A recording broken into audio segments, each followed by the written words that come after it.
Hey everybody, I'm Erin. Welcome back to the channel. Today I am interviewing Stefan, who is a growth coach and freelancer himself. When he started freelancing, he started from ground zero, just like many of us do. And today he's helping other people, other freelancers, earn over $1 million in revenue. Everybody, big round of applause, big welcome to Stefan. Thank you for your time. Well, thank you for having me. So Stefan, we are going to talk about your work with virtual assistants because as your own entrepreneur, as I understand it, you've gone from no assistants to 2 assistants. So tell me, that's a big leap.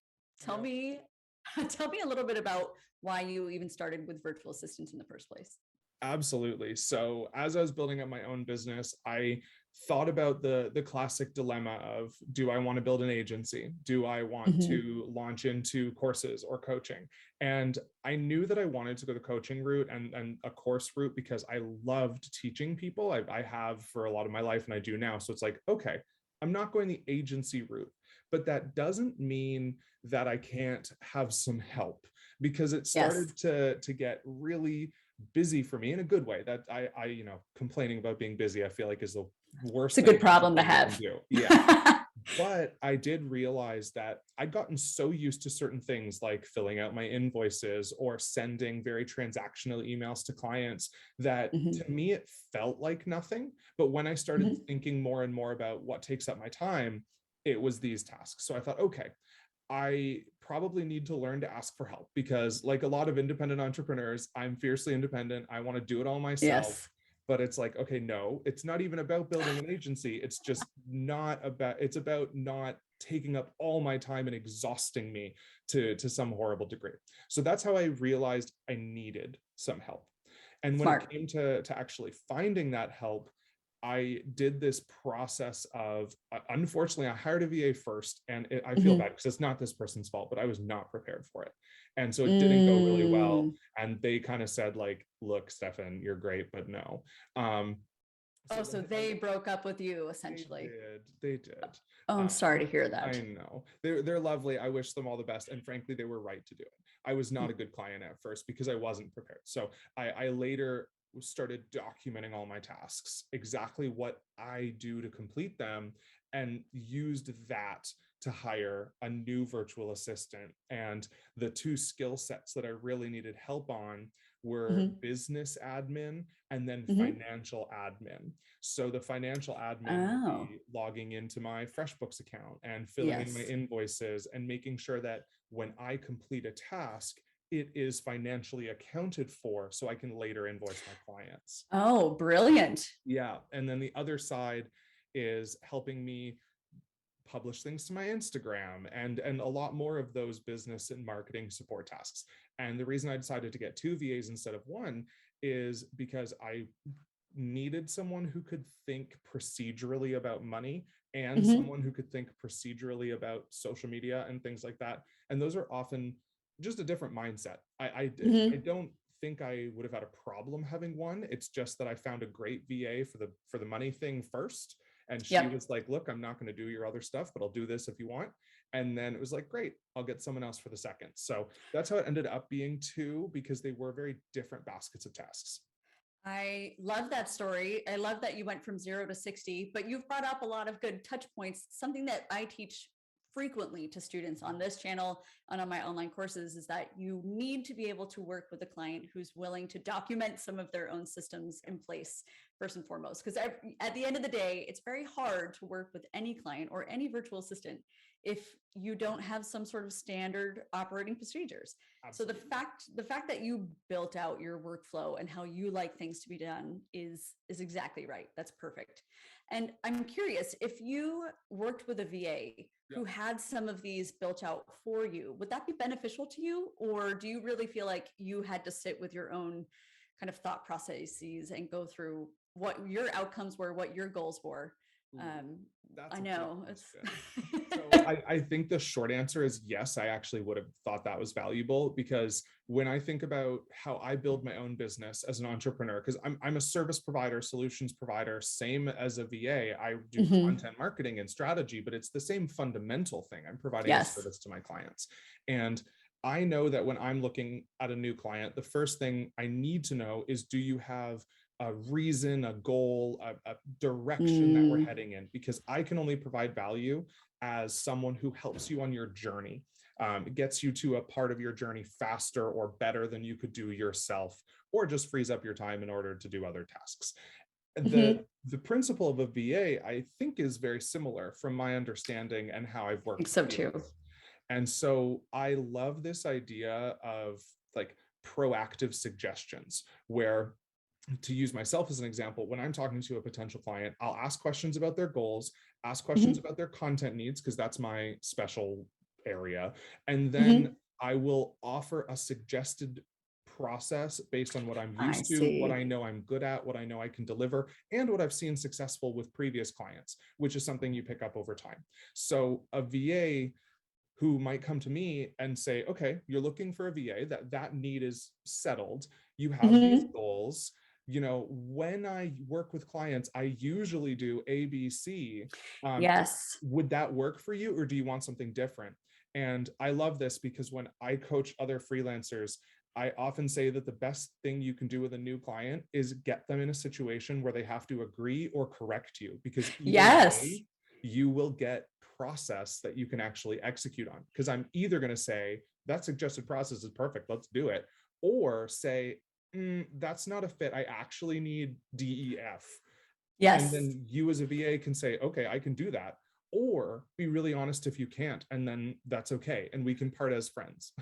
This is music to my ears, absolutely, because this is actually my own process that I use with my clients too. Yeah. You want them to get talking, and you want to set up this kind of feedback loop right from the get-go. But I'm really excited to hear, because something that I teach my own students is have your own processes as well. And if you meet a client who doesn't have any systems in place, here are the things that you can provide to them to get that work relationship going. So I'm thrilled to hear that you think that's a thumbs up.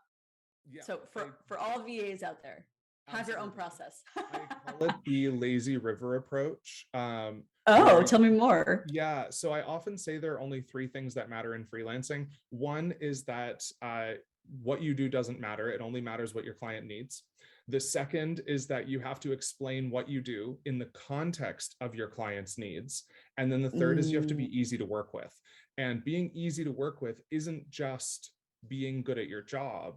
It's also the little things like coming to the table with a suggested process, so that if I'm lost, you're already providing value. And then the moment we sign the contract, I'm happy about it, versus signing and then waiting to say like, okay, I've signed, when are you going to deliver? It's like, you've already shown that you can deliver, but without having to do anything. Of course, you're not going to work for free, but you've shown that you know how to get this job done. And that's so valuable for me as an entrepreneur whose head is in the clouds half the time, and desperately needs someone to like hold me down and be like, you need to accomplish something, and I can help you, but only if you let me. I love this. I love that lazy river theory so much. And for anyone watching this interview right now, I hope you're taking notes, because this is a win-win for your business and your entrepreneurs. Huge key takeaway there. So that's awesome. And I'm curious, actually, so you've gone from, so you put systems in place, you knew you needed help, now you have a process. Yep. Where did you actually find your assistants? Was it referrals? Was it social media? Where did you connect with these people? It ended up being referrals. I tried to use a VA platform, and that was that first experience where I hired when I shouldn't have, because I wasn't prepared. So unfortunately, that didn't work out. And I did put a call out on social media, but I didn't get any responses, which I think is more a function of my network than anything else.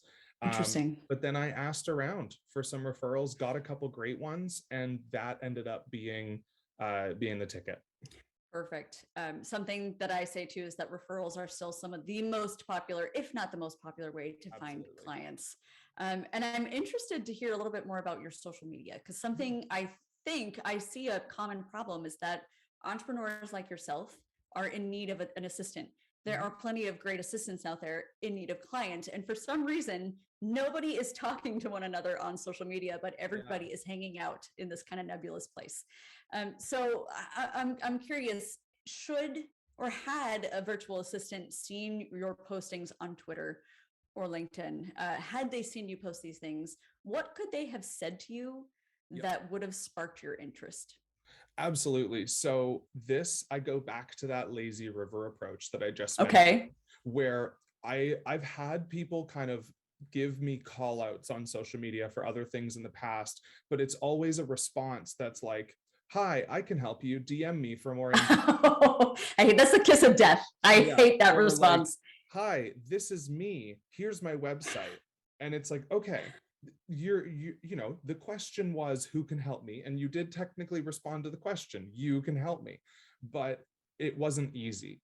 And even when I had full intention to follow up, I would like click on the website and then be like, yeah, okay, this could work. And then I'd get a client email, or I'd get busy, or I'd realize that I'm getting off topic and I have to accomplish something for the day, and I lose it. So what I love is a two-pronged approach, Mhm. that I've taught this before. I think I might have to do another one. Okay. I specifically on Twitter, because I think Twitter is fantastic for building community, is the Mhm. two-pronged approach of send a DM, and in that Mhm. DM, do a quick intro. Hi, I saw your tweet, so I'm DMing you.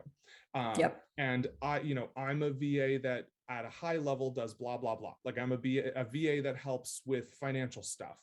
Mhm. And then make an ask for the next step. So make it easy for me so that the only thing I have to do is say yes. So maybe that's, let's book a call and talk it over.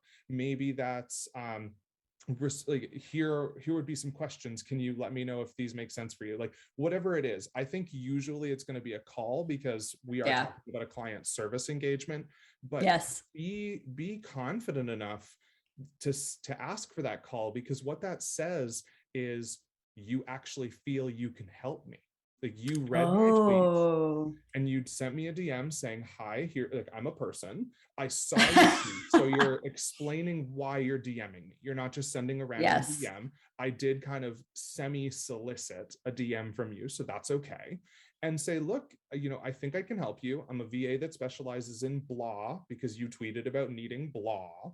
Mhm. Why don't we book a call to talk it through? My favorite thing, let's talk about, I want to say hi, talk about your needs, and see if I'm a fit. 1, 2, 3. Yep. Yep. And that's it. And if you use Calendly or something, you can drop the link in there, or say, if you have a Calendly, send it to me, whatever. But that's the DM, that's part one. And then part two is respond to the tweet saying, hi, I Mhm. think I can help you. I've sent you a DM. Yes. Yes. Versus, here's my website, or DM Yes. me. Yes. And it's, I don't want to sound like a jerk when I say don't make me work for it, but the easier you can make it for me, the more likely I am to say, yes, I'll give it a go, and have this internal feeling of like, okay, you've just really stood up and really raised your hand because you're not afraid to do a tiny bit of work, send the first DM to potentially get the deal. You've just hit the nail on the head 100%. Your exact process that you teach is also my personal process when I'm looking for clients, but it's something, I know, there's so many times I could say yes. But I like that you prefaced it as show the client that you're confident that they can assist you. And I love that. And the way that I usually teach this very similar concept to my own virtual assistant students is don't make your client do the work for you. We as VAs are supposed to be the people taking care of this work. We're supposed to make our clients' lives easier. And for all the people who simply say, I'm interested, you've not added any value. You've made your client do the legwork. Yep. But I absolutely love that you added the third kind of approach of confidence. And I think that's brilliant. So I love your suggestion. And I will, you've actually answered a lot of questions.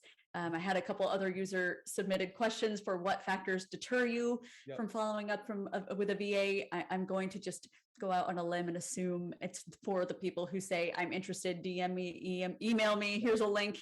No proactivity is probably a big one. When we get on a call, if I have to ask all the questions, if I have to lead the whole conversation, and the way that I think about it and the way that I coach other freelancers that I work with is like, think about the money flow. If whoever the money is going to needs to be the proactive one.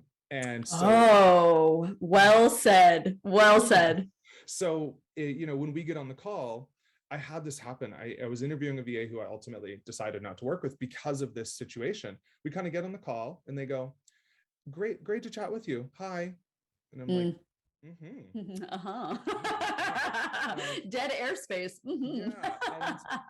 And you know, I understand obviously that I think we've probably all seen that study that the most successful salespeople speak the least in a call.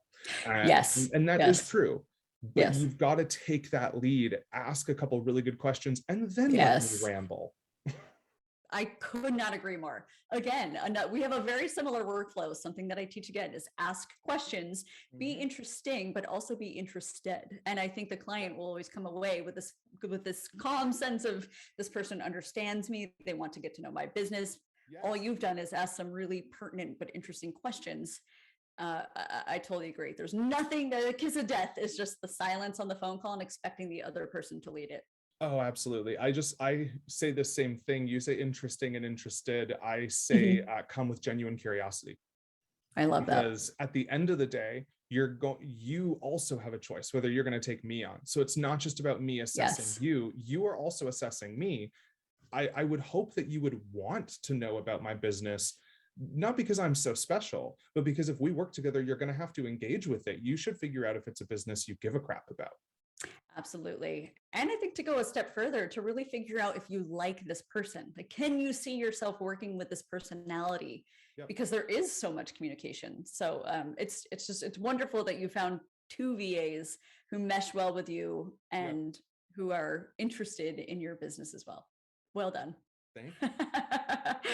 And I'll just say one last thing. Our final question for you today is, what are some, off the top of your mind, what are some green flags and red flags when working with a VA? And it doesn't need to be a prolonged thing, but if you have any quick gut feelings. So the green flags absolutely are proactivity. The more of the process you can own. So all I have to do is say yes to everything. Yes to booking a call. Yes to your questions. Yes to working with you. Make that really easy. And as part of that, another big green flag is if you bring a suggested approach. So if you're asking questions about my business and then say, okay, based on what you've told me, I think we can do this. How are you feeling? And that goes back to that agree or correct. But the other one, you may not always get there because hopefully it's a great fit, but I love getting a sense that you will turn me down if it's not a good fit, because I want that honesty up front. And you don't necessarily have to say that, but it's one of those, it's what you don't say, because if it's a bad fit, I of course want you to tell me. I want you to be honest so that we can really just say, okay, cool, maybe I can help you in a different way, blah, blah, blah. But if it is a good fit, I also want you to own that. And again, be proactive, because the opposite of being honest, if it's not a good fit, is also being honest if it is a good fit, and then making that ask. And that goes back to that quiet confidence I talked about in the Twitter DM example. Red flags. If I have to lead the whole call to get in touch with you, I'm not really happy about it. It might still work, but the chances are lower. And then the other part is if I have to kind of pull teeth to explain to you what I might have to do. And that's a bit complicated because yes, we both have to work together. I'm hiring you as a VA, but I still have to do my part. So I want to make sure that you know what my part needs to be so you can hold me to account just as much as you're going to deliver on the work that you're doing.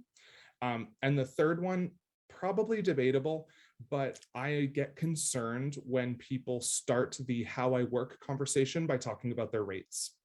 Interesting. Yeah, because for me, what happens, and I coach this when I work with other freelancers, is the moment you bring up a dollar figure, people start thinking about money. And then when they think about money, they think about having to spend money. And no one likes to spend money at all. If I didn't have to spend money, I wouldn't, even though I respect having to spend it to get the value I want. So what I would do is, while rates might need to be brought up in the conversation, the red flag is if you start with, okay, well, my rate is X, and this is what I would do for you. Because what you're basically saying is my work is worth X. And that might be true, but that's not the conversation you want to have. You want to have the conversation as, you need this.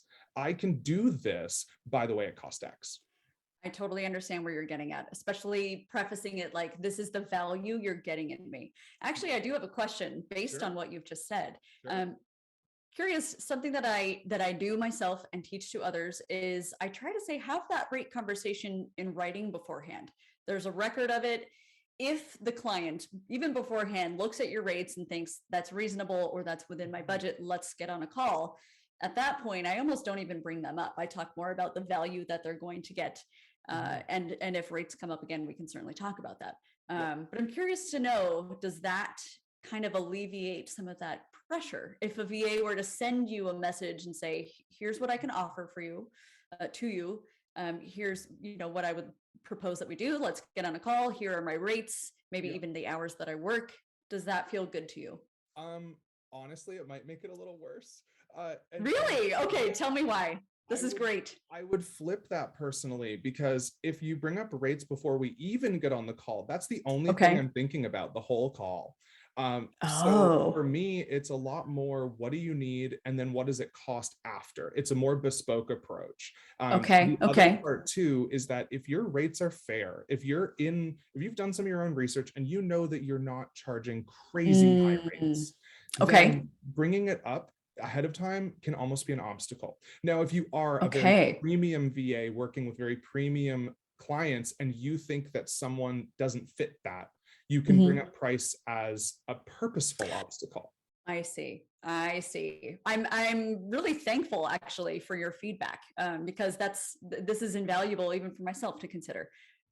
So thank you for bringing that up. And you do raise a good point that if you know your rates are, I'll say, within the bell curve of general services, that's a great suggestion. Okay, thank you. No problem. If you're getting vibes that someone's cheap, you can bring up, either a range of rates or even just straight up say, FYI, I'm not the cheapest out there. I do custom proposals. If you're still interested, let's book a call. I do like that language about custom proposals, but I also see your point very much so about having the conversation first, getting the client to a yes, an excited point in time, and then having that conversation if and should it come up. That's a great suggestion. I love that. Oh, thank you. I love that. Well, listen, I won't keep you here all day, but you've provided invaluable feedback, I think, for myself and for this channel. So thank you so much for spending your time with me, and best of luck with your virtual assistants. Thank you so much. Thank you. And if anybody wants to find Stefan's website, again, he helps freelancers like you and me grow to that next stage. So if you're ready to scale your business, grow your income, be sure to check out his website.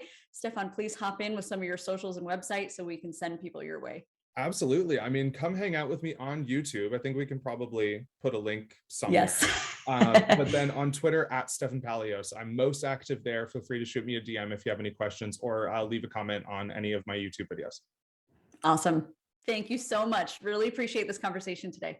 Absolutely. Thanks for having me.